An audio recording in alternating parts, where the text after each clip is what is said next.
Welcome to the Inner Practice, a space where we explore healing, resilience, and the quiet ways mindfulness and yoga shape how we meet our lives. I'm your host, Jackie Vandertuin. Today's episode is a short story written by me. A story about a life, about the way we see ourselves and the lens through which we move through the world. It's a story about memory, about identity and the quiet voice inside us that shapes what we believe to be true. And as you listen, I invite you not just to hear the story, but to notice where it meets you, because somewhere within it, you may find pieces of your own. Let's begin. The Corridor of a Life, a story of self-worth, healing, and learning to see through love. It was the day of your death. As you passed from the earthly plane into something quieter, something vast and luminous, you found yourself standing at the entrance of a long corridor. The hallway stretched farther than your eyes could see. Along both sides were photographs, moving images, and fragments of music and memory. Scenes carefully arranged, like a museum of life. You took your first step. The corridor was breathtaking. Images of mountains rising into the clouds filled the walls. Their peaks caught the light as if they were touching the heavens. Rivers wound through valleys like silver ribbons, flowing patiently over rock and earth. Lakes reflected skies painted in impossible shades of blue and gold. Wildlife moved gently through forests and meadows, every creature part of an intricate and harmonious whole. Soft music drifted through the air, gentle and expansive. You felt calm, connected, at peace. As you stood there in awe, it dawned on you that all of this beauty had been created by the Creator. Every mountain ridge, every river bend, every blade of grass and wing of a bird had been imagined into existence by a loving intelligence. Nothing was accidental, nothing careless. Everything the Creator made was beautiful and wondrous. You marveled at the care that must have gone into shaping such a world. And yet the corridor continued. As you walked further, the landscapes dissolved into something even more astonishing. You were now witnessing the beginning of life itself. Millions of tiny sparks of life swam fiercely through the darkness toward a single enormous cell. One broke through its outer wall, and in that instant something miraculous happened. A single cell divided into two, two became four, and four became many. You watched as those cells multiplied and folded upon themselves, forming shape and structure. Tiny buds appeared that would one day be arms and legs. A faint pulse began where the heart would grow. A delicate network of vessels formed, carrying life through a fragile new body. The miracle unfolded quietly, cells becoming an embryo, the embryo becoming a fetus. And as you watched, a thought gently surfaced. If the Creator crafted mountains and rivers with such beauty and intention, perhaps this tiny forming life was also part of that same wondrous creation. Then the birth. It was difficult, chaotic, traumatic. The tiny body struggled as it entered the world and suffered an injury that would leave the being hearing impaired and have a speech that was a little different from others. And then you saw her. A young woman held the newborn close to her chest. She gazed down with tired but loving eyes. She closed them softly as she breathed the baby in, holding the child with tenderness that needed no words. The love was instant and palpable between the young woman and the baby. You continued down the hall. Another image appeared, a car seat outside a hospital. The young woman was gone now. In her place stood a nurse who lifted the baby gently and looked around anxiously. "Hello?" she called. No one answered. She scanned the empty parking lot, searching for a parent, a guardian, anyone who knew this child. But there was no one. You walked on. The next scene filled the corridor with joy. A courthouse. Two people stood beaming, holding a small child in their hands, with tears in their eyes. Your parents. The adoption had been finalized. At last, you had a family to call your own. The pictures began to move more quickly now. Your father running beside you as you wobbled on a bicycle for the first time, his hand steadying the seat. Your mother kissing your scraped knee after a fall, whispering that everything would be okay. There was laughter, there were hugs, there was love. It was unmistakable. You kept walking. Your first day of school appeared. You wore a brand new outfit and proudly carried a lunch you had helped prepare. A girl approached you and asked you if you wanted to play. Within minutes, you were best friends. Yet even in that joyful moment, you began to feel fear. Would she notice the way you spoke? Would she hear the difference in your voice? Would she still like you? The corridor shifted again. You were now 8 years old, being dropped off at your father's house. Your mother leaned over from the driver's seat and hugged you before you stepped out, telling you how she loved you. Your father opened the car door, smiling broadly. But somewhere beneath that smile you sensed anger, tension. Was it something you had done? Was he not happy to see you? The hallway continued. You stood in front of a mirror on your first day of junior high school. You saw how much your body changed over the summer months.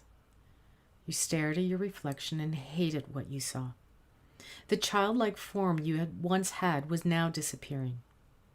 And as you looked at yourself, you wished you were prettier, smarter, richer. Seeing yourself in that mirror, you felt unlovable. You wished at that moment that you were someone else entirely.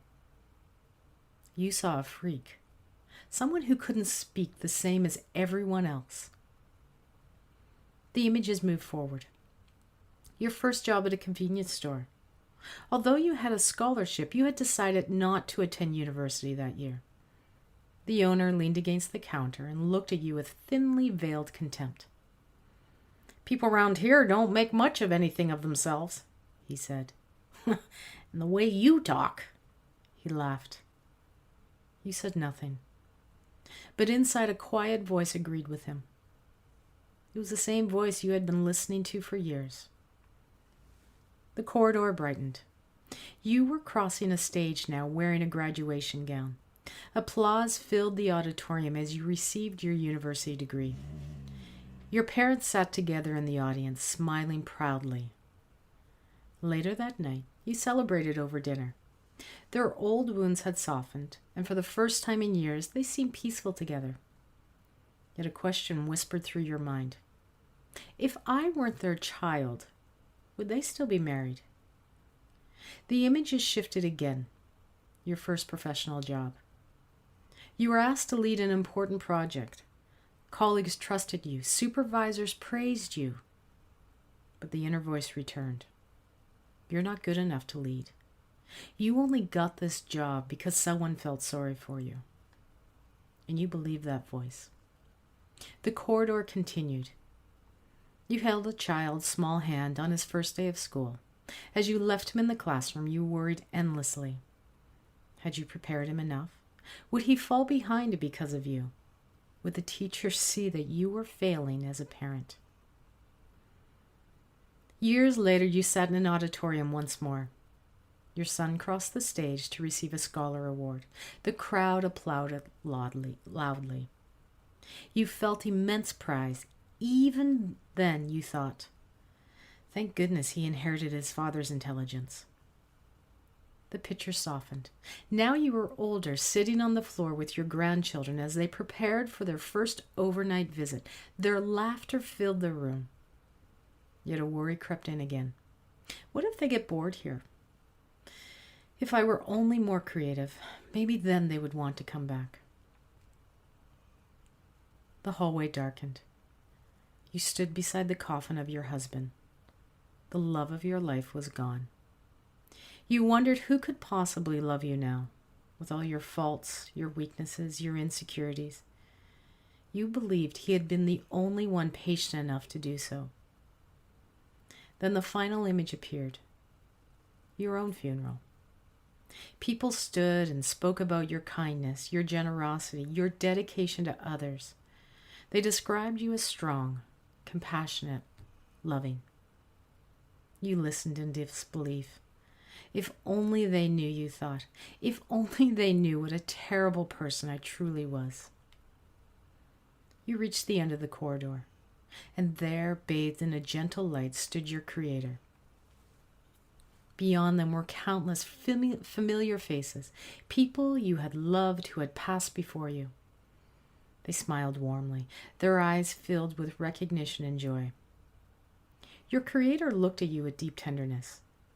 You are beautiful, they said softly. What a beautiful life I have created. Then they gestured toward the corridor behind you. Walk it again, they said, but this time see it through the eyes of love, through the eyes of compassion. You turned and began walking once more. This time, through your new set of eyes, something had changed. The abandoned child was no longer a symbol of rejection, but of extraordinary resilience.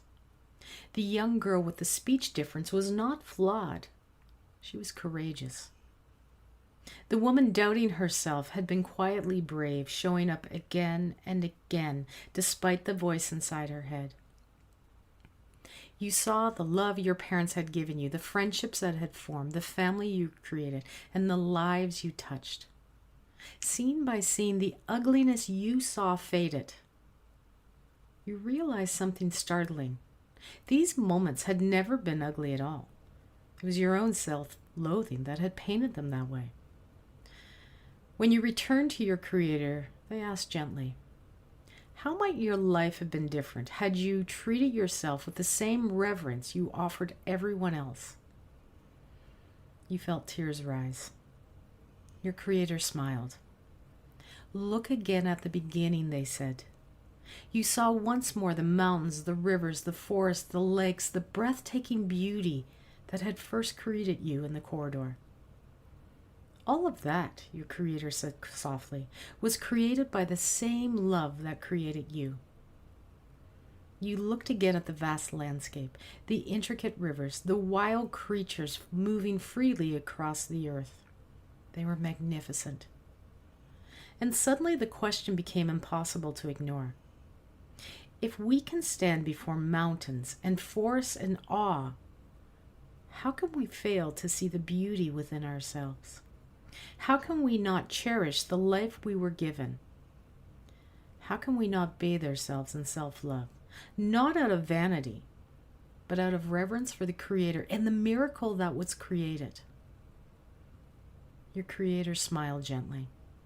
Long ago, they said, the Buddha reminded the world, you yourself, as much as anybody in the entire universe, deserve your love and affection. The words settled deep within you. To love yourself was not arrogance. It was gratitude. It was honoring the life you were given and those who helped forge your path through life. The end. My hope is that you've enjoyed this quiet time of self-reflection through this story. Stories like this ask something of us. They ask us to look again at the way we speak to ourselves, at the way we hold our past, at the meaning we've assigned to our lives. Yoga teaches that perception shapes reality, that through awareness, through compassion, through self-study, we can begin to shape the lens, not by changing what happened, but by changing how we hold it. What if the life you've lived is not something to critique, but something to honor? What if your story is not flawed, but deeply, profoundly human? And what if loving yourself is not something you earn, but something you return to? Thank you for being here. If this story resonated with you, you can support the show by sharing it, leaving a review, or buying me a coffee. And if you feel called to share your own story, I would love to hear it. Until next time, pause, listen, love, and return to your inner practice.